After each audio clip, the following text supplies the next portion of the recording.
پاکستان کے معاشری اشاریے مثبت سمت میں جا رہے ہیں اور ملک کی معیشت بحالی کے مرحلے میں داخل ہو چکی ہے۔ وفاقی وزیر شہزہ فاطمہ خواجہ کا کہنا تھا کہ پالیسی ریٹ جو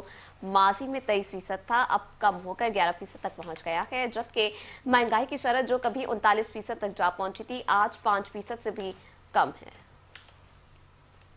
ہماری inflation thankfully so only 2 years down the lane ہم نے دیکھا کہ پاکستان ڈیفالٹ تو دور کی بات میکرو اکانومی جو ہے وہ اس کی سٹیبلائز ہو گئی ہوئی تھی۔ آج جب ہم بات کر رہے ہیں تو ہمارا پالیسی ریٹ جو ہے وہ 23% سے کم ہو کے 11% کے اوپر آ گیا ہے۔ ہماری انفلیشن جو ہے وہ ایک ٹائم پہ 39% تھی،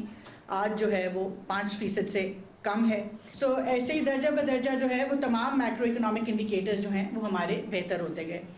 اور اسی کے نتیجے میں ہم نے دیکھا کہ پاکستان کے اندر جو ایک گلوبل کانفیڈنس ہے وہ کس طرح سے واپس آیا۔ And over the last 2 years ہم نے نہ صرف لوکل اکانومی کے اوپر کام کیا، مگر ہماری آج جو فارن پالیسی ہے، جو ہمارے جیو پولیٹکل